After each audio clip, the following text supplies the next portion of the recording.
mitam ta khan to thelo na aji pi pen he alung put siyo he nai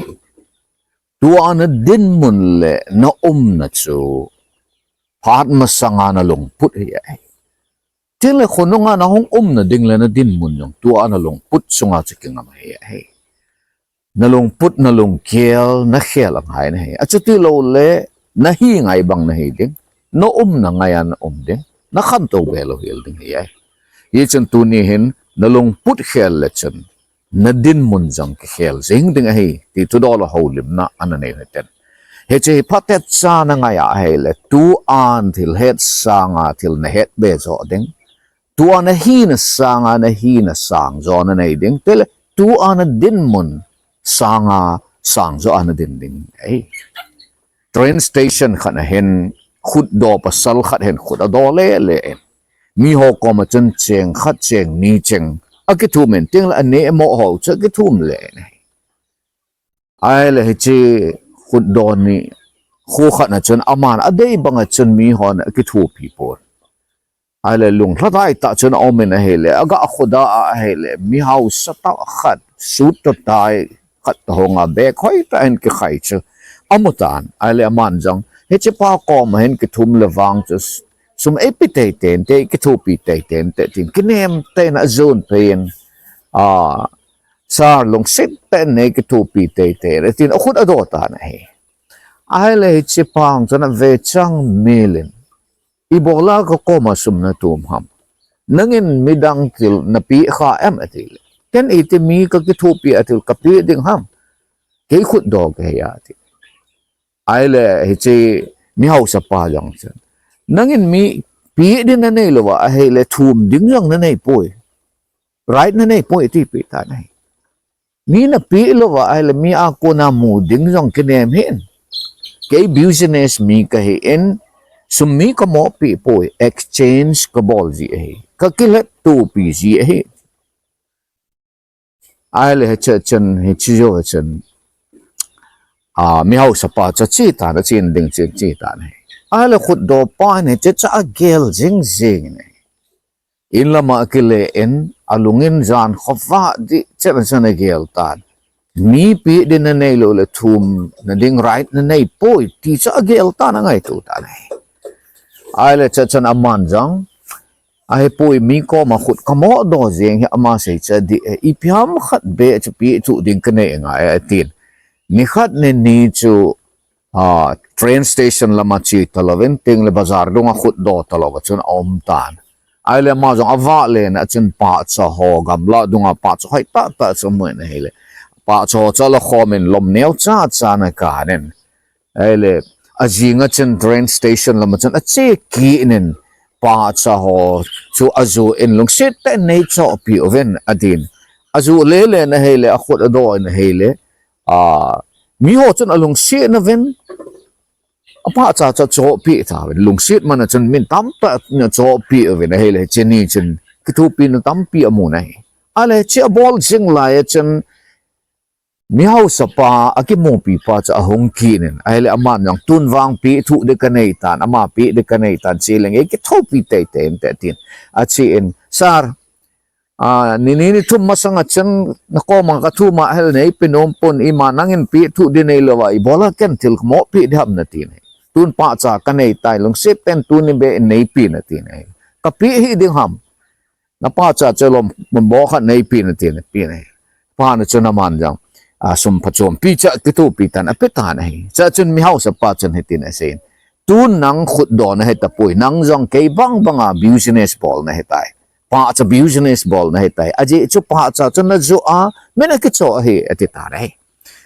ai le chi zo pa na chun ni la lam hi pa nen he chi khut do pa cha hong kinong le in sa na chun agel ta dai o he chi mi hau khat business ball khat nang jong business ball na hetai aji chu pa cha na zu ai pa cha business na ball he ke bang business ball na hetai ATPA ata ban ke jong he ma bang business ball ka he the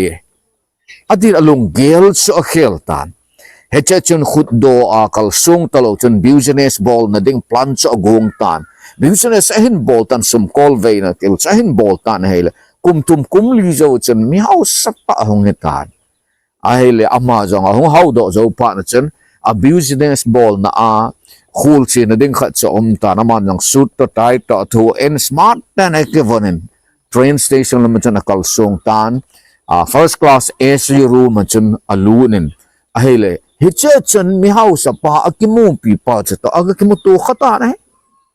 ale man jong si pa chen khut do mi house hong hi pa chen sar nei het kha em ti ai mun khana ka mu kha le le adi chỉ pan cho nam mang nei mu kha he dam kum li kum nga masanga che chlai train station a he khut ka do a he le I bola nangin mi pi din nei lo le mi ko ma til na mo tum ham right na nei poite nei ho sala chi a ko na chikan jang lung ka hin ge la tu a he business ka hin bola nang bang bang a business ball khat ka he ta he tin pan cho nam mang tung tu na be pe ai ka ki pa mong mong e ka hil na chuna kila kha he chi chu ibia ka sei pi am tu an din mun an din na dinga na lung gel na lung put na khel na dinga cha ka sei pi a hi ti pi tan ki pa ta na man ni jong to khom hlonin a ki holim hlon tan ei tu na ka sei nom chi pi ham ti a hele mi him hin ilung put ngai ngai chu igela hele yum na mun ma ma a chi ki mo ring ding hi a hin ilung gel I khel wa hele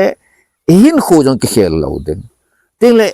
ilung gel til gon jong ke khel lo ding ina to jong ke khel lo ding hi ai chi ji a chu mi khat na hi a lo len te ding na ti le na lung put sa na khel ngai ne na lung put na khel ting na hin khu hong ke khel ding na chon dan hong ke khel ding ting le na til gon hong ke khel ding ting le na to hong ke khel ding na hin khu a khan to na nei ding lo len na nei ding hi ai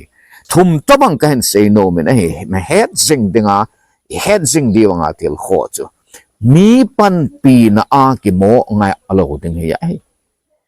khut do lung chim nei lo hil ding hi ai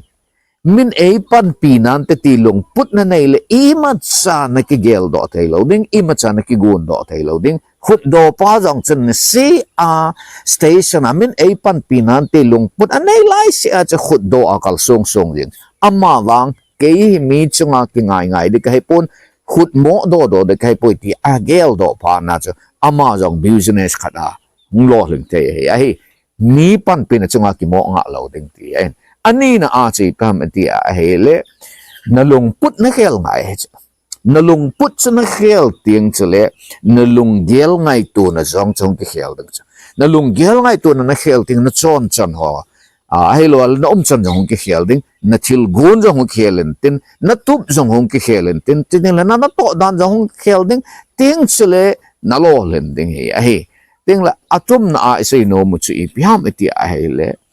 nangin jong na bol thei san na bol ding hi a hi mi min I bol thei chan ki bol lo la ya midang pan pi na kin pi hi di lo hi le hi ai lo wa ai le mi min I bol thei chan ki bol lo la ya pathin pan pi ding mo nga azeng ki ti di lo hi ai pathin hi ta sana a hi le ama thu ngai ding hi a hi abana cha patin ita san le patin phat thei bu thei dinga hin khu man ding patin phat thei bu thei dinga na to ding hi ai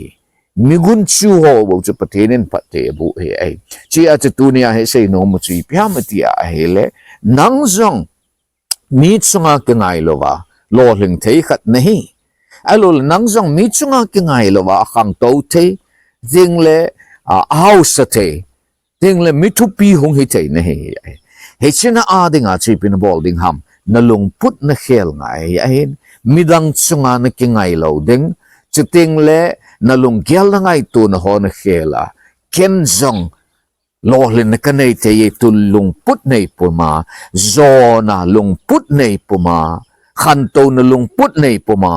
lo ling te ka hi ti lung put nei puma hin khu na mana hele